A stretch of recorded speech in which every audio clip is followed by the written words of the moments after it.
पिछले वीडियो पे आपने देखा था कि चेंग यू को पानी में धक्का दे देता है, जिसकी वजह से यू थोड़ा इरिटेट हो जाता है। इसके बाद हमें एक फ्लैशबैक दिखाया जाता है। हमें बताया जाता है किसी चीज को खोना और उसे दोबारा पाना। क्या आपको इस फीलिंग्स के बारे में पता है? इसके बाद सीन शिफ्ट होता है। हमें यू को दिखाया जाता है जो अपने फादर के साथ था। तभी कोई चुपके से उसका पिक्चर खींच लेता है। वो पर्सन और कोई नहीं बल्कि चेंग था। वो सोच रहा होता है, मुझे पता है किसी चीज को खो के पाना कैसा लगता है, इसीलिए तुम मुझे फॉरगिव कर लोगे ना।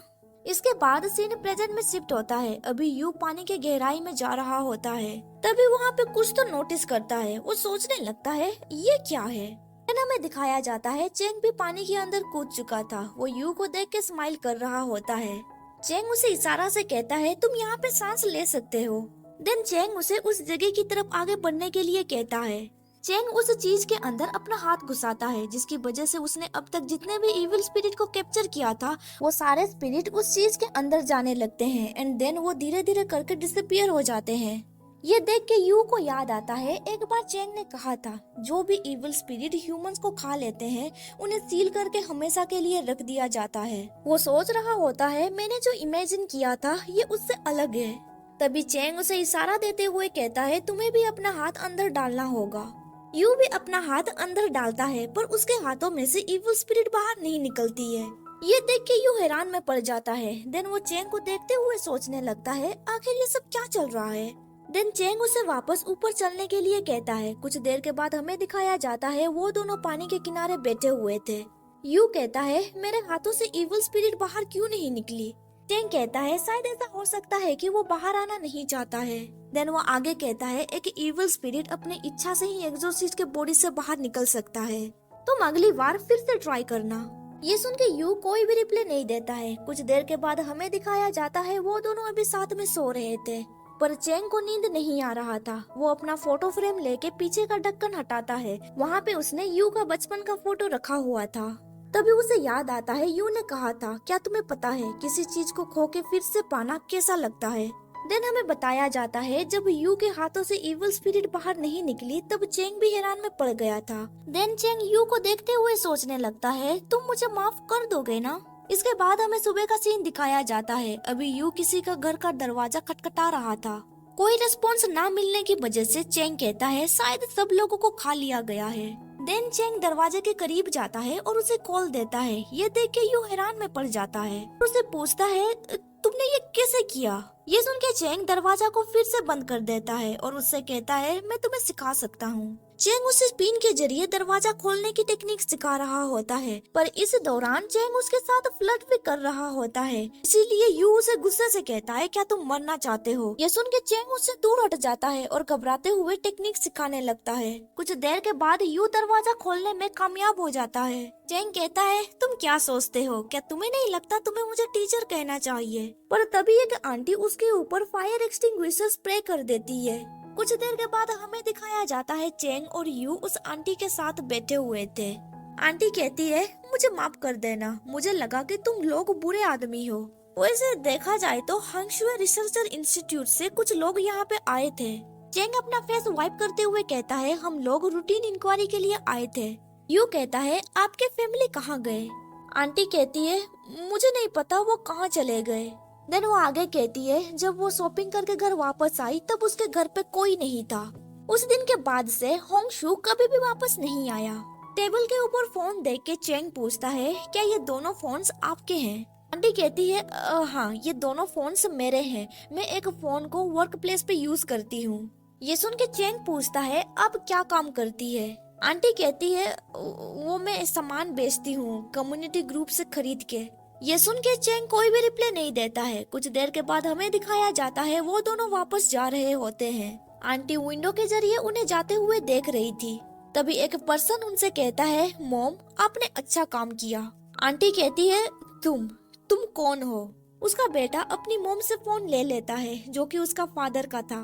देन वो फोन चेक करते हुए कहता है क्या आप अपने ही बेटे को रिकॉग्नाइज नहीं कर पा रही है। वो सोच रहा होता है यहाँ पे बहुत सारे पैसे होंगे। देन वो आगे कहता है आप उन्हें नहीं जानते हैं या फिर आप उन्हें जानना नहीं चाहती हैं। ये सुन के उसकी मॉम घबराने लगती है। इसके बाद सीन शिफ्ट होता है चेंग और यू के ऊपर। चेंग कहता है घर वापस जाके हम कपड़े बदल लेंगे। भी हमारा घर उनका बगल में ही है। यू कहता है शायद वो एस क्लास जियांट बेबी नहीं है। चैंग कहता है किसे पता।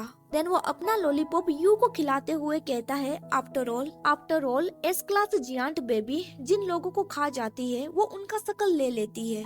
इसके बाद सीन शिफ्ट होता है, हमें उस लड़के को फिर से दिखाया जाता है। वो अपना शक्ल बदल के किसी और आदमी में बदल जाता है। उसके शक्ल की वजह से फोन का लॉक खुल जाता है। के बाद सीन शिफ्ट होता है चैंग और यू के ऊपर। चैंग की बातें सुन के यू हैरान में पड़ गया था। तभी चैंग का कॉल रिंग होता है।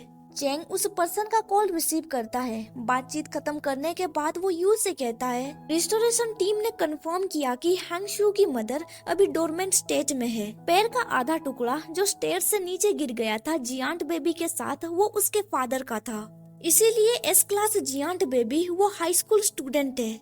पर तभी यू उसे अपने करीब खींच लेता है और अपने मुंह से लॉलीपॉप निकालता है। चैंग उसके लिप्स को टच करते हुए कहता है हमारे पास कुछ समय बचा है, अगर तुम खाना चाहते हो तो हम अपस्टेयर चल सकते हैं। पर यू उस लॉलीपॉप को उसके शर्ट के अंदर डाल देता है और सोचने लगता है तुम्हारी हिम्मत कैसे हुई अपना जूठा मुझे खिलाने की। चैंग कहता है ये कितना चिपचिपा है। इसके बाद सीन शिफ्ट होता है, हमें एक हाई स्कूल दिखाया जाता है जहाँ पे वो स्टूडेंट पढ़ रहा होता है जो अब एक इविल बेबी में बदल चुका है। उस स्टूडेंट का नाम था जो बाईशु, जिसे मैं बाई पुकारूंगी। अभी यू और चैंग उसके टीचर के साथ बातचीत कर रहे थे। टीचर कहता है क्या तुम बाई के बारे में बातचीत कर रहे हो? जब से लास्ट स्नोफॉल हुआ था तब से वो स्कूल नहीं आया है। क्या वो मिसिंग है? देन वो टीचर आगे कहता है वो हमेशा झगड़ा करता था, इसीलिए उसके चेहरे पे हमेशा स्कार्स लगे रहते थे। चैंग कहता है क्या क्लास में उसके अच्छे दोस्त नहीं थे, या फिर वो एक ऐसा पर्सन था जिसके साथ तुम्हारी बनती नहीं थी?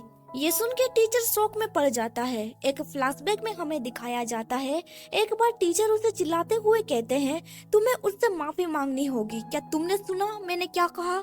ये सुन के बाई कहता है ओह क्या इससे कोई फर्क नहीं पड़ता है कौन सही है और कौन गलत है? हालांकि उसके पेरेंट्स यहाँ पे है और मेरे पेरेंट्स नहीं आए, इसका मतलब ये नहीं कि मुझे उससे माफी मांगनी होगी। ये सुन के टीचर उसे जोर का चाटा मारते हैं। देन सीन प्रेजेंट में शिफ्ट होता है। टीचर कहता है नहीं, उसका एकेडमिक परफॉर्मेंस एवरेज था और उसके ज्यादा दोस्त नहीं थे। उसमें कुछ भी स्पेशल नहीं था। अगर वो स्टूडेंट के बीच गिर भी जाता तो कोई भी उसे नोटिस नहीं करता।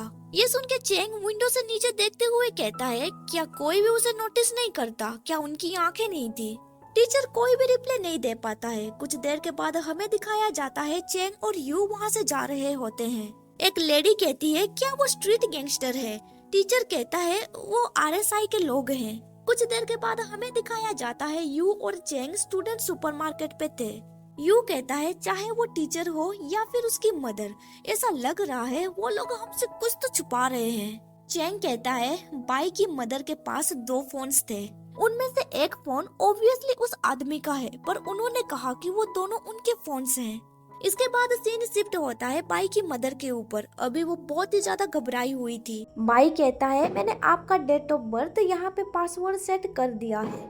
देन वो फोन को वापस देते हुए कहता है इस आदमी के पास अभी भी अकाउंट में पैसे हैं। वहाँ से जाने से पहले बाई उन्हें कहता है इन पैसों को खर्च करने से पहले एक जॉब ढूंढ लेना। ये कह के वो वहाँ से चला जाता है। इसके बाद सीन शिफ्ट होता है यू के ऊपर। उसकी मॉम उसे प्रोटेक्ट कर रही है और वो इस फैक्ट को छुपाने की कोशिश कर रही है कि उसने अपने फादर को खा लिया है। क्या इसका मतलब ये हुआ कि बाई अपनी मदर से मिल चुका था हमारे मिलने से पहले? चैंग कहता है इसे बिलीव करना मुश्किल है। सामान खरीदने के बाद वो दोनों पार्किंग लॉट पे जाते हैं। यू पूछता है तो टीचर झूठ क्यों बोल रहा है, इसके पीछे उसका क्या मकसद छुपा हुआ है? तभी चैंग कहता है जरा 1 सेकंड रुको, उसने कहा कि बाई हमेशा झगड़ा करता रहता है। फिर उसने कहा कि वो स्टूडेंट के भीड़ में गिर गया था और उसे ढूंढा नहीं जा सका। ये वाला कैसे हो सकता है? देन वो आगे कहता है मुझे तो लगता है ये वही है जो बाई के खिलाफ शिकायत रखता है। तभी चैंग नोटिस करता है कि कोई उन्हें चुपके से देख रहा है। यू कहता है चलो स्कूल चलते हैं क्योंकि यहाँ के लोग उसके हो सकते हैं। तभी चेंग यू को कार के अंदर पुश करता है और दरवाजा लॉक कर देता है। वो आगे कहता है जब एस लेवल के जियांट बेबीज को एक्सोर्सिस्ट एबिलिटी मिलती है वो उन एबिलिटी का मिसयूज करते हैं अपने पर्सनल मैटर्स के लिए। वैसे भी इन दिनों किसके एनिमी नहीं होते हैं। यू कहता है मैं तुम्हें 5 सेकंड दे रहा हूँ सब कुछ एक्सप्लेन करने के लिए, नहीं तो हम दोनों एनिमी बन जाएंगे। ये सुन के चेंग उसका चिन ऊपर उठाते हुए कहता है तुम क्या करोगे, मैं जानने के लिए बेताब हूँ। यहाँ पे ये चैप्टर खत्म हो जाता है। वीडियो पसंद आया तो लाइक कर दीजिए और आगे का स्टोरी जानने के लिए मेरे चैनल को सब्सक्राइब कर दीजिए और साथ ही बेल नोटिफिकेशन ऑन कर दीजिए ताकि आपको मेरा हर वीडियो का नोटिफिकेशन मिल सके। Thank you for watching my videos.